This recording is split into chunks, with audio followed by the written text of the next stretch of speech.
ఇక్కడ మటన్తో పోలిస్తే ఊర్లో మటన్ టేస్ట్ అయితే భలే ఉంటుందండి. నిజంగా టేస్ట్ అలాగే వాటర్ కూడా ఏం కలపకుండా ఇస్తారు కాబట్టి చాలా బాగుంటుంది. మనం కడగకుండానే అలా అయితే కుక్ చేసేయచ్చు.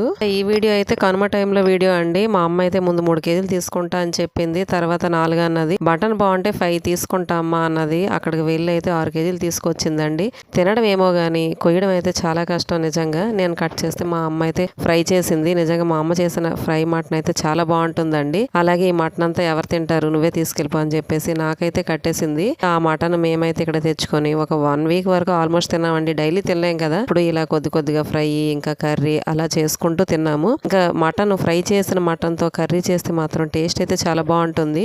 అలాగే దాంట్లో కుడుమైన వడ పూరి ఇలా దేంతోనైనా బాగుంటుందండి. మరి మీకు ఏ కాంబినేషన్ తో ఇష్టమో కామెంట్ అయితే చేయండి. ఇంకా మా ఇంట్లో అందరికి ఇలా మటన్ తో కుడుము ఇష్టం అండి. అందుకే ఫస్ట్ డే అయితే మేము కుడుము చేసేసుకున్నాము. కుడుము విత్ మటన్ కర్రీ టేస్ట్ అయితే అదిరిపోయిందండి.